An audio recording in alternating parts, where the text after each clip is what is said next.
pauvre. Il te dit, frère, comment tu es venu en retard? Maintenant, ton orgueil social te dit, oh, comment toi tu peux me parler comme ça? Mais il est président. Maintenant, si tu acceptes le brisement, même si tu es riche, tu te soumets à ce pauvre. Mais si tu es orgueilleux, je quitte cette église, on ne respecte pas les gens. Ah, on ne respecte pas les riches. Hein? Donc toi, l'église qu'il faut qu'on te craigne en fonction de ta poche. Donne-moi la main, hein? Tu viens en retard, on te met là-bas. Et puis tu acceptes d'être là-bas. Ça te brise. Mais toi, même si tu viens en retard, il faut qu'on te trouve toujours ta chaise à toi, parce que toi, tu es roi à la maison et roi à l'église. Manque de brisement. Et si tu deviens pasteur, tu vas yo komi nzambe. Comme on dit nzamba comme un pasteur, hein? Nzambe. Donne-moi la main, hein? Donne-moi la main.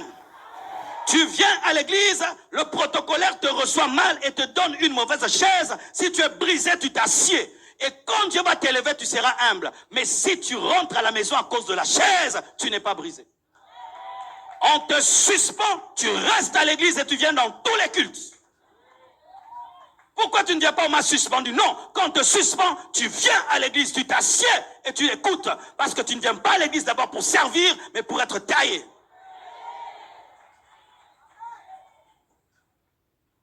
Le refus de payer le prix de la puissance de Dieu. Frère, la puissance de Dieu demande un prix. S'agenouiller, se sanctifier, prier des heures et des heures, et des heures et des heures et des heures. Et il y a des gens qui aiment la puissance, mais qui n'aiment pas la prière. Ils veulent le miracle, ils ne veulent pas la prière. Alors qu'est-ce que tu vas faire? Tu vas créer des fausses choses, des fausses prophéties, des fausses convictions, parce que tu veux le raccourci. Je peux parler à quelqu'un. Si tu es là, mon frère, il fut un temps, Dieu t'utilisait puissamment. Mais tu as remarqué que Dieu arrêtait de le faire. Fais très attention, tu as un grand défi. J'ai remarqué que certains, lorsqu'ils se livrent au péché et la puissance de Dieu diminue, au lieu de payer le prix de la repentance, ils payent un faux prix de la facilité. Je lui demande 3 années de restauration. 3 années, tu disparais. 3 années, tu me cherches et je vais te restaurer. 3 ans, disparaître jamais. Et tu vas maintenant toucher à des choses. Tu commences à créer des choses. Pourquoi? Parce que le regard de l'homme est plus important que le regard de Dieu dans ta vie.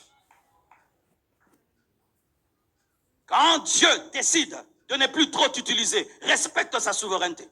C'est pourquoi moi j'aime les prophètes de l'Ancien Testament qui pouvaient dire Dieu ne m'a pas montré. C'est pourquoi il ne faut jamais présenter les prophètes avec orgueil à l'église. Nous les faisons pécher. Lui, chaque fois qu'il parle, Dieu parle. Il y a des jours où tu montes à la chair. Tu es en communion avec Dieu. Dieu ne parle pas. Respecte son silence. Ne dis pas, comme on m'a présenté en tant que prophète, Nasala moi et logo, Osala nini papa, Toye Osala bilso bilogo te. Donne-moi la main, hein? Donne-moi la main, hein? Qu'est-ce qui amène le feu étranger? C'est lorsqu'on a l'attrait pour les mystères, l'attrait pour l'occultisme, l'attrait pour des livres exotériques. Et aujourd'hui, vous êtes en train de lire des livres de cabale juive. J'étais en Israël, mes frères. Tu vois des gens à côté du mur de lamentation, mais donner des prophéties de divination. Tu vois des gens à côté du mur de lamentation en train de vendre des bracelets rouges de l'occultisme, mais à côté. Et tu vois quelqu'un aller en Israël, il revient, pas avec le Dieu d'Abraham, avec Satan. C'est pourquoi, mes frères, je ne crois pas qu'il faut prier avec un talit.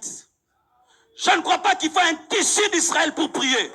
Où est le verset biblique dans le Nouveau Testament où un chrétien, pour prier, il faut porter un tissu blanc? Nous avons besoin de la foi. Rien que de la foi et de la foi. Nous n'avons pas besoin d'huile de Jérusalem, ni de la poudre de Jérusalem, ni d'un tissu de Jérusalem.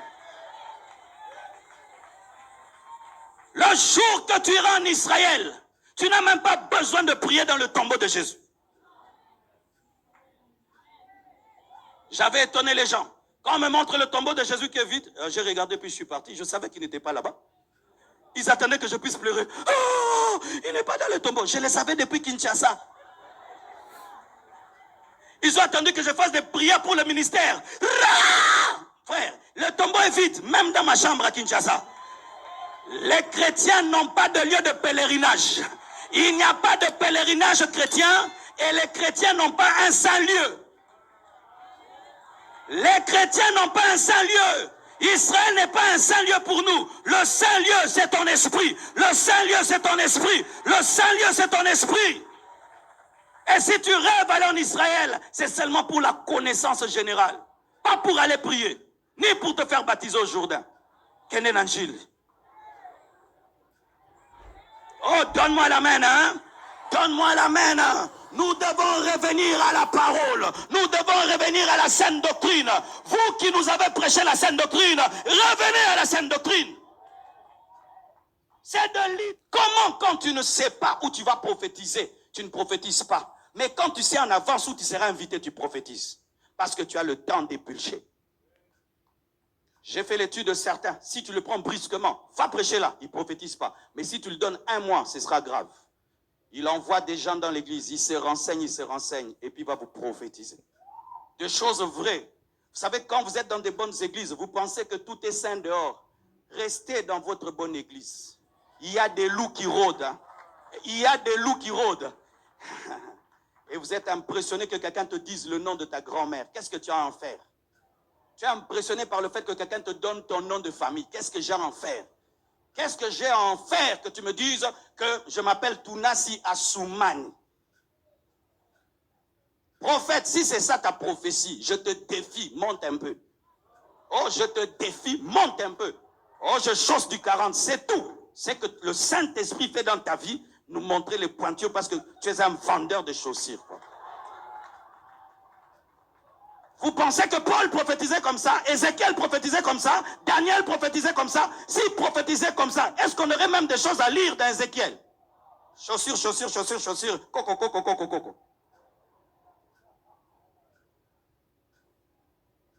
Alléluia. Le fait étranger, c'est lorsqu'aussi on va chercher réellement des puissances de divination, des puissances magiques, des puissances occultes pour faire des miracles. C'est pourquoi un homme qui manifeste la puissance, mais dans le péché, faites attention. Comment Dieu peut t'utiliser aussi puissamment, mais il oublie que tu es impudique? Comment Dieu peut t'utiliser aussi puissamment, il oublie que tu es adultère? Oh, moi, je n'ai que faire. Moi, je vois que le miracle. Non, frère. On reconnaît un arbre par ses fruits. Et si un homme est impudique, il engendre des miracles. Ce sont des miracles d'impudicité. Alléluia.